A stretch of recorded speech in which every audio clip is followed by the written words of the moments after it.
दोस्तों, समाज में जब भी किसी को सफेद दाग, ल्यूकोडर्मा, विटिलिगो, स्वित्र, किलास इस नाम से होने वाली बीमारियां, हालांकि ये सारे नाम एक ही बीमारी के हैं, पर जब होता है किसी को तो उसे समझ नहीं आता कि मैंने क्या गलती कर दिया, क्या ट्रीटमेंट मुझे लेना चाहिए, रिजल्ट कितने दिनों में आएगा, ठीक होगा नहीं होगा, क्यों हो गया।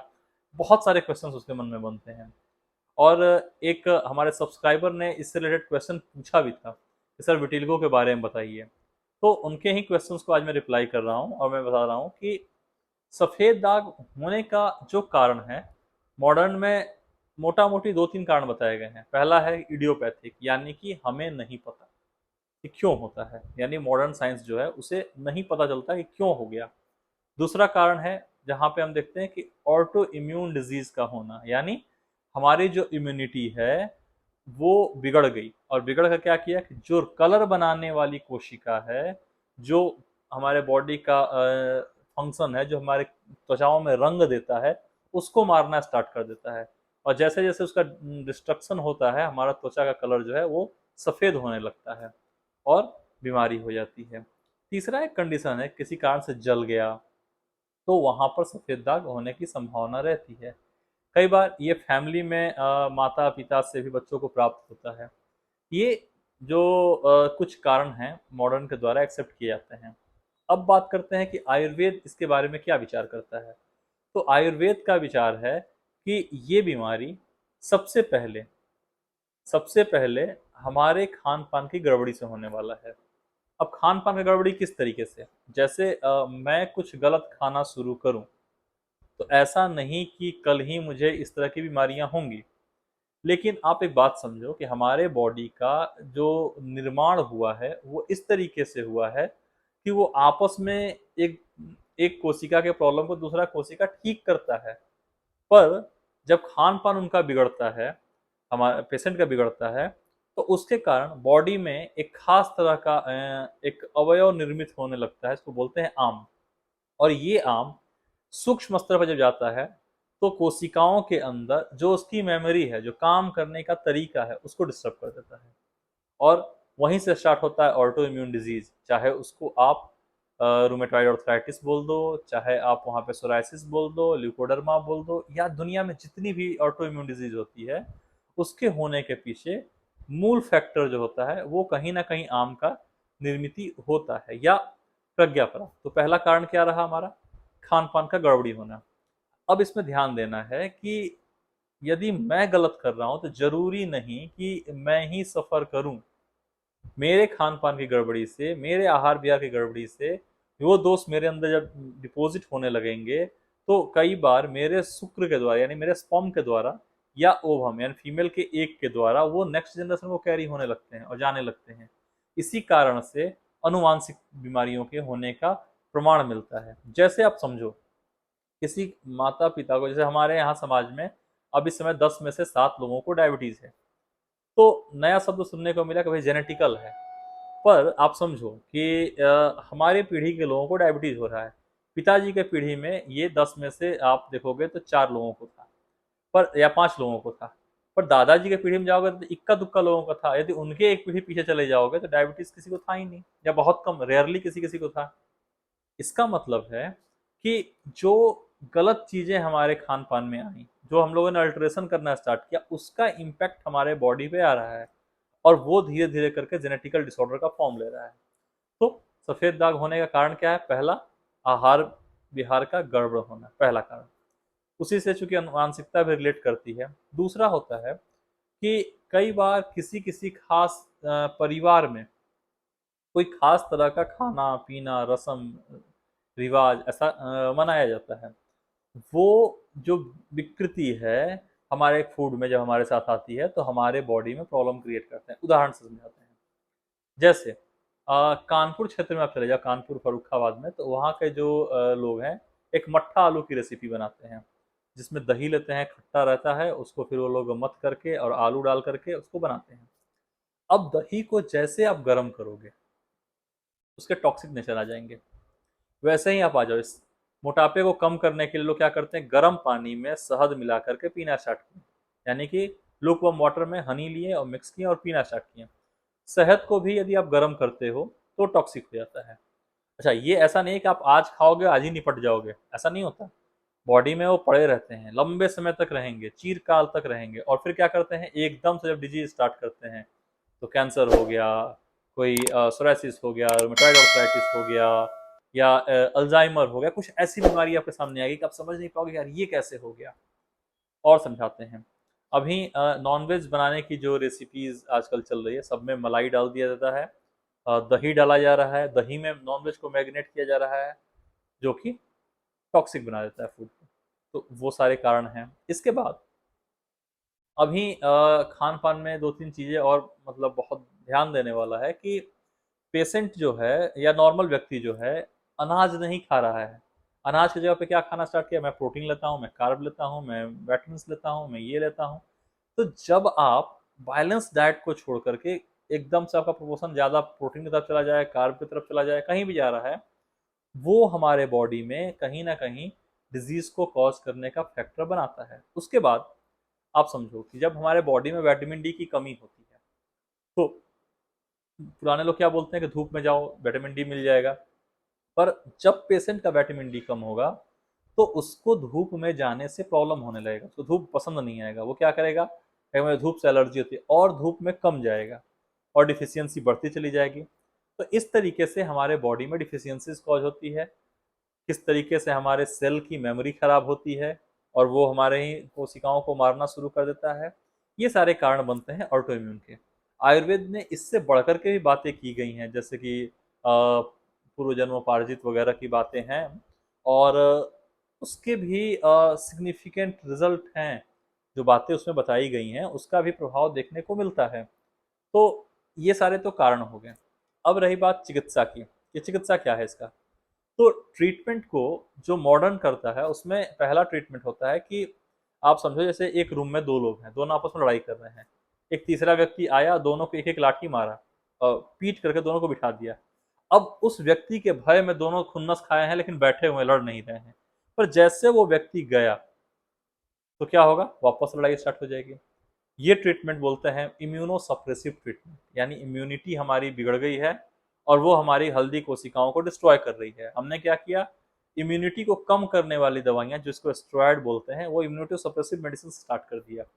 इफेक्ट क्या होगा, इम्यूनिटी कम होगी, इम्यूनिटी कम होगी तो ये लड़ाई झगड़ा कम हो जाएगा। तो रिजल्ट दाग में अच्छे होने लगते हैं। लेकिन क्या होता है, जब इम्यूनिटी कम होगा तो पेशेंट को आगे फर्दर बहुत सारी बीमारियां होने लगेंगी ना, और पेशेंट को फायदा नहीं होता। वेट गेन करने लगेगा, एनीमिया होने लगता है, लीवर फंक्शन कॉम्प्रोमाइज होता है, किडनी फंक्शन कॉम्प्रोमाइज होता है, और फिर पेशेंट ट्रीटमेंट से बीमार होने लगता है। जो सफेद दाग का ट्रीटमेंट है वो उसको बीमार करना स्टार्ट कर देता है और पेशेंट परेशान होता है। तो पहला ट्रीटमेंट ये था।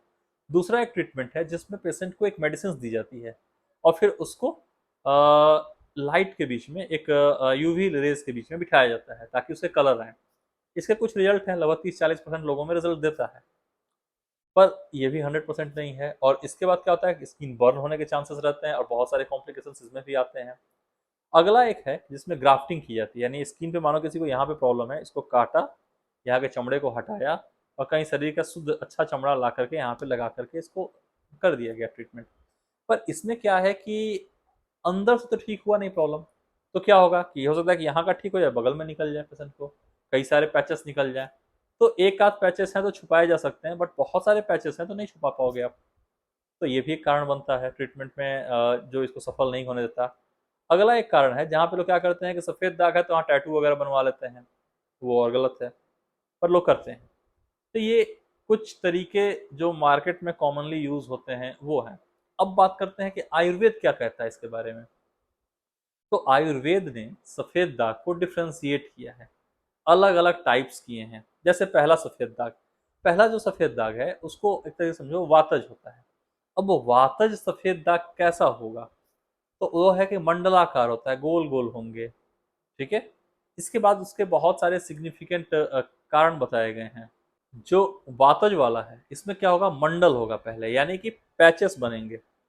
उस दूसरी बात क्या है, वहां पे जहाँ पैच बनेगा वहां पे ड्राइनेस होगा, वहां रफनेस होगा। तो इन चीजों को हमें देखना होता है। साथ में क्या है कि उसके कलर में हल्का रेडिस पना दिखेगा, हल्का सा, बहुत माइनर रेडिस, लालीपना उसमें दिखेगी आपको। तो जब इस तरह के प्रॉब्लम आपको दिखेंगे तो ये वात से एसोसिएट हो रहा है। इसके ट्रीटमेंट में हमें वात को ध्यान में रख करके इस सफेद दाग को ट्रीट करना होता है। जब पित्त से एसोसिएट करेगा तो जैसे कमल का फूल का पंखुड़ी होता है, जैसे रेडनेस लिए होता है, उस तरीके से रेडनेस उसमें आपको दिखेगा। आप स्क्रीन पर देखिए, ये पिक्चर को आप ध्यान से देखो, इसमें रेडनेस दिख रहा है आपको। और क्या होगा, तो इसमें जलन होगा पेशेंट को, बर्निंग सेंसेशन होंगे पेशेंट को। और इसके साथ साथ जो पेशेंट हमारा है, इसका बाल गिरना शुरू हो जाएगा, बाल गिरेंगे इसके, ये पित्त का से एसोसिएट हो गया। तीसरा जो है, इसका संबंध कफ से है। अब कफ से होगा तो आप समझो कि उसके पैचेस बड़े बड़े होंगे, बहुत सफेद होंगे, स्किन ऑयली होगी। वातज में क्या था, ड्राई था, इसमें क्या होगा, ऑयली होगा। और क्या होगा इसके साथ साथ पेशेंट को, उसमें कंडू होंगे, उसमें इचिंग होगी, उसमें खुजली होगी पेशेंट को। और इसको आप देखोगे तो पेशेंट के अंदर बाकी भी कुछ लक्षण बॉडी में आते हैं, उसे समझना होता है। यानी आयुर्वेद में सफेद दाग मतलब सफेद दाग नहीं होता है। सफेद दाग में भी वातज है, पित्तज है, कफज है, फिर आगे जाके मेदज होता है। आप डिस्प्ले में फोटो देखो, ये मेदज सूत्र है। इसके बाद कुछ होता है जब जलने वगैरह पे जो बनता है दाग, वो सारे होते हैं। अब इन सबके ट्रीटमेंट अलग अलग हैं। अब आयुर्वेद के साथ एक समस्या क्या है कि आयुर्वेद का ट्रीटमेंट लेने के लिए लोग वैद्य के पास या डॉक्टर के पास नहीं जाते हैं। वो या तो कोई कंपनी की दुकान में पहुंचेंगे, या किसी फार्मासिस्ट के पास पहुंचेंगे, कोई नीम हकीम के पास पहुंचेंगे और वहां से दवाइयां लेते हैं। अब एक कॉमन मिथ क्या है आयुर्वेद में कि लोग सफेद दाग के लिए वाकुची देते हैं। वाकुची एक प्लांट है, वाकुची का प्रयोग किया जाता है। लेकिन आप समझो कि इतने सारे टाइप्स में हर बार वाकुची नहीं काम करेगा। वाकुची के प्रयोग करने से पेशेंट में कॉम्प्लिकेशंस भी आ सकते हैं। क्यों? क्योंकि डायग्नोसिस नहीं हुई है, हेतु नहीं देखा गया है, कॉजेस नहीं देखे गए हैं। तो जब कॉज नहीं देखेंगे, हेतु नहीं देखेंगे, डिजीज के टाइप नहीं देखेंगे, तो केवल आप मेडिसिन के नाम से बीमारी को नहीं ठीक कर सकते।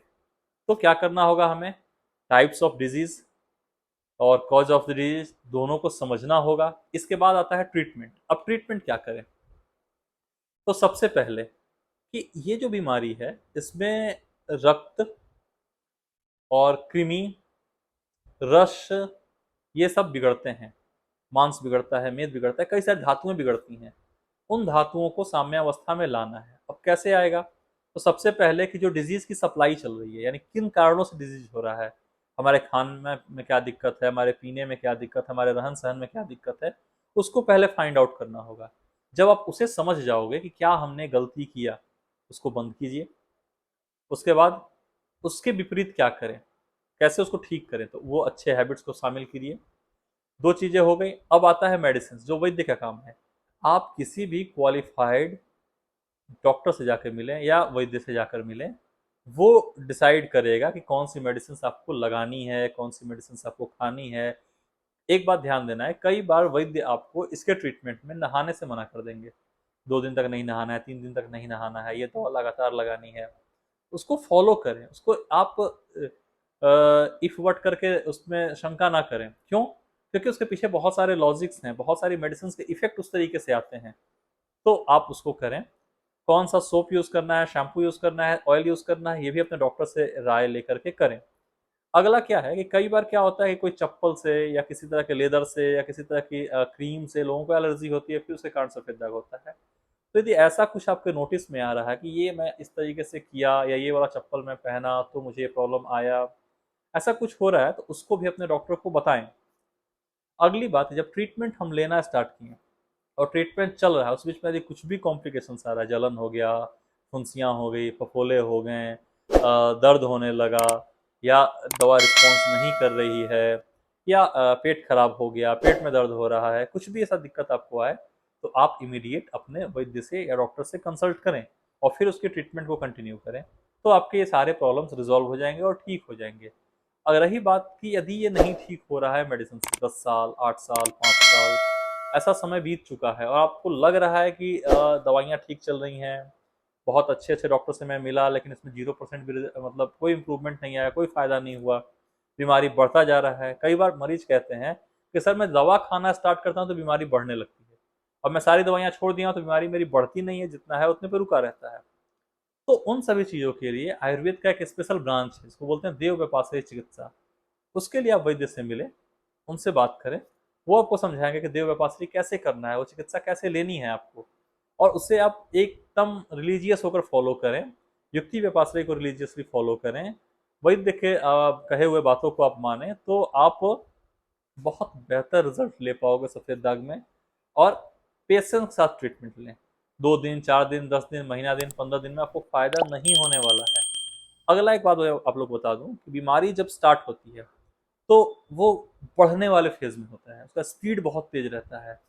तो उस स्थिति में क्या होता है कि जब लोग डॉक्टर के पास जाते हैं, डॉक्टर साहब ने कोई दवा दिया, सपोज विटामिन सी दिया, विटामिन बी दिया, कुछ भी दिया, कोई ऑइंटमेंट दे दिया, कुछ मलहम दे दिया, कुछ टैबलेट्स दिए, आप खा रहे हो, अब आपका बीमारी बढ़ने के स्पीड में है, तो होगा क्या कि एक हफ्ते तक खाते खाते 2-4 पैचेस नहीं आ जाएंगे, तो लोगों को लगता है यार दवा रिएक्ट कर गई और बीमारी बढ़ गया। तो आप समझे बाइक कोई चला रहा है 100 की स्पीड में है, सडन ब्रेक लगाकर वो वहीं रुकने वाला है, जब वो ब्रेक लगाएगा तो एक्सेलरेट जो था वो धीरे धीरे धीरे धीरे एक्सेलरेशन से कम होने लगेगा, गाड़ी की स्पीड धीरे धीरे कम होकर गाड़ी रुकने वाली है।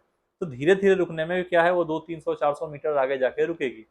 तो आपको ये नहीं समझना कि बीमारी मेरी बढ़ रही है, आपको समझना है कि धीरे धीरे स्पीड कम हो रहा है, तो 1 आध महीने में आपके पैचेस कम होने लगते हैं और रिजल्ट आने लगता है। पर पेशेंट घबराता है, बेचैन होता है और नए नए डॉक्टर से मिलना शुरू करता है, और इस चक्कर में मरीज को नुकसान होता है। तो इस बात का ध्यान रखें, कैसे ट्रीटमेंट लेना है, क्या करना है, इसके बारे में मैंने आपको गाइड किया। यदि आपको कोई तकलीफ है, कोई डिजीज के बारे में, कोई मेडिसिन के बारे में, आयुर्वेदिक चिकित्सा क्या हो सकती है, आयुर्वेदिक दवा क्या करता है, यदि आप जानना चाहते हैं तो आप कमेंट बॉक्स में क्वेश्चन पूछ सकते हैं, या फिर आप हमसे कंसल्टेशन बुक करके बात कर सकते हैं। Thank you so much. नमस्कार। जय आयुर्वेद।